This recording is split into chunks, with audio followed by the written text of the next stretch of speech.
Alors, bonjour à tous. Aujourd'hui, nous allons parler des systèmes de transformation du mouvement. Donc, une transformation, c'est lorsque le mouvement va changer du début à la fin. Donc, par exemple, on pourrait commencer un mouvement avec une translation et celui-ci est transformé en rotation.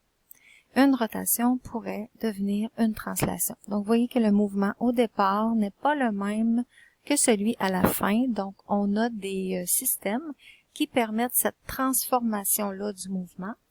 On va donc tous les regarder plus en détail. Donc, le système à pignon et à crémaillère, le système à vis et écrou, type 1 et 2, le système à came et à tige poussoir et le système à bielle et à manivelle. Pour le premier système, donc pignon et crémaillère, d'abord, il faut savoir que c'est un système qui est réversible. Ça veut dire, encore une fois, que l'organe moteur peut devenir l'organe mené et l'inverse. Donc, il est possible que ce soit le pignon qui soit le moteur, donc qui reçoive la force et qui la transmette à la crémaillère, mais on pourrait aussi avoir le moteur qui fait bouger la crémaillère et celle-ci va entraîner la rotation du pignon. Donc, on voit bien ici la transformation du mouvement. On a une rotation au niveau du pignon, qui est un simple engrenage. Et vous avez ici une translation de la crémaillère, donc un mouvement de gauche à droite dans ce cas-ci. Donc, c'est comme un engrenage, mais qui est déroulé ou étendu. La denture, bien sûr, les dents du pignon et de la crémaillère doivent être identiques, donc doivent pouvoir s'imbriquer parfaitement. C'est un système qui a besoin de lubrification pour éviter qu'il s'use puis qu'il continue à bien fonctionner, qu'il glisse pas, qu'il reste pas aussi prisonnier ou que ça arrête de bouger. Au niveau de la taille du pignon, le pignon étant l'engrenage régulier ici, plus il y a de dents, plus sa vitesse de rotation va être lente. Autrement dit, là, plus il va être gros, plus il va tourner lentement, et c'est ce qu'on avait vu aussi dans les systèmes d'engrenage un peu plus tôt. S'il y a peu de dents, donc sa vitesse de rotation sera plus élevée. Le système à vis et à écrou, on a deux types de systèmes. D'abord, il faut savoir que c'est des systèmes irréversibles. Donc, je vais vous indiquer ici où est l'organe moteur et il ne peut pas changer. Donc, dans le type 1, c'est la vis qui est l'organe moteur. Donc, on a ici, voyez-vous, une vis qui est en bleu avec un écrou, donc une pièce qui est trouée avec des filets à l'intérieur. Donc, on a un écrou ici en vert.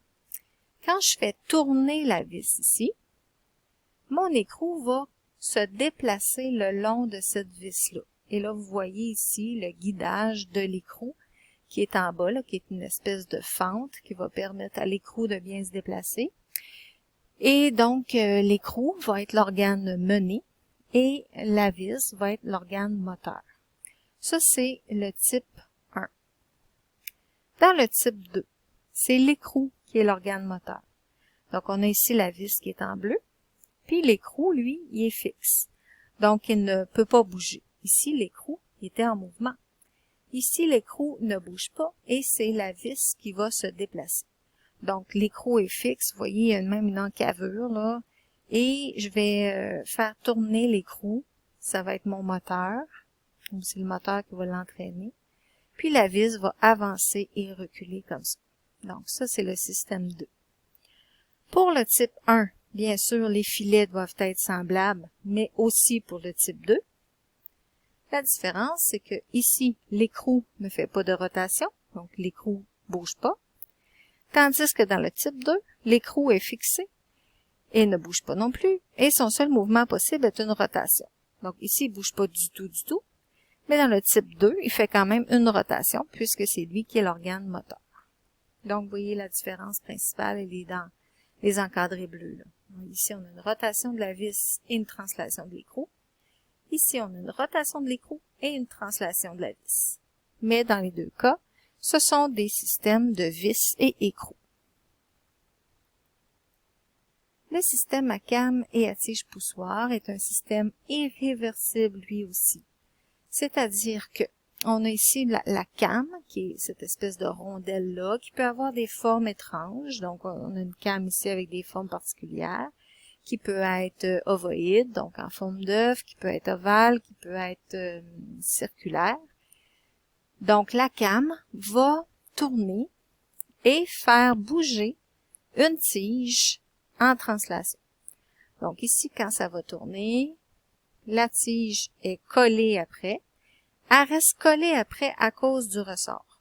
Donc, le ressort, là, dans le fond, il y a une tension ici, là, qui est exercée sur le piston, qu'on appelle la tige poussoir.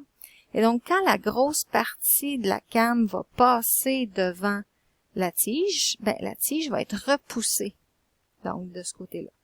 Fait que ça va faire une espèce de mouvement, comme ça, de va-et-vient. En fait, il n'y a rien qui va bouger tant qu'on passera pas à la grosse partie ici, qui va faire reculer la tige. Parfois, l'axe peut être pas au centre. Donc, ça aussi, ça va avoir un impact, bien sûr, sur le mouvement de la tige. Puis, on peut avoir des cames avec des formes bizarres. Donc, chaque fois qu'on aura une bosse, ben, ça va pousser la tige poussoir. Puis, sinon, ben, elle va revenir dans un mouvement de rappel à cause du ressort. Ici, il n'est pas dessiné le ressort, mais c'est sûr qu'il faut qu'il y en ait un parce qu'il faut que la tige suive le mouvement de la came. Donc, la tige doit être guidée en translation. Vous voyez le guidage ici, ça veut dire que la tige, il faut qu'elle soit prisonnière dans une espèce de tube. Parce que sinon, ça fonctionnera pas, là, elle va s'en aller de tous les côtés. Donc, il faut qu'elle soit guidée ici, il faut qu'il y ait un guidage, une espèce de tube qui va guider son mouvement. La came. La forme détermine la façon dont la tige se déplace. Donc, la came va avoir des formes selon ce que je vais obtenir comme mouvement du piston ici. Quand on parle de came excentrique, donc c'est un terme que vous allez voir dans les exercices, donc ça veut dire que l'axe de rotation n'est pas central. Donc, si l'axe n'est pas en plein centre de la came, on va appeler ça excentrique. Le ressort de rappel, donc, comme je vous ai dit tantôt, il faut un dispositif pour permettre à la tige de s'appuyer continuellement sur la came. Donc, il faut que la tige soit toujours collée après cette came. Il faut qu'elle suive vraiment le mouvement. Donc, vous avez toujours un ressort qui la pousse à rester collée à la came.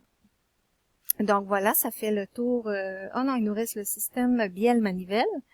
Le système bielle et manivelle, c'est un système qui est réversible. En fait, c'est le seul dans tout ce qu'on a vu qui est réversible. Donc, la bielle, c'est cette espèce de baguette ici, qu'on va appeler la bielle.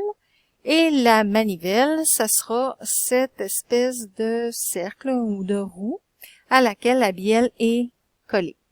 Puis ici, on va appeler ça le piston.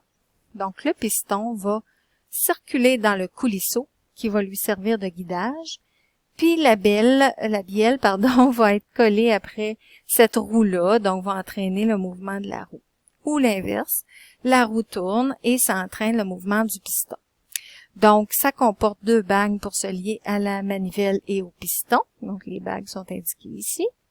Et bien sûr, ça nous prend un guidage qui va servir à conserver le piston au bon endroit et à faire le mouvement qui est demandé. Et évidemment, c'est un système qui demande de la lubrification pour que tout ça ne coince pas, ça reste un mouvement tel qu'on le souhaite. Voilà, ça termine. Donc, merci de votre attention.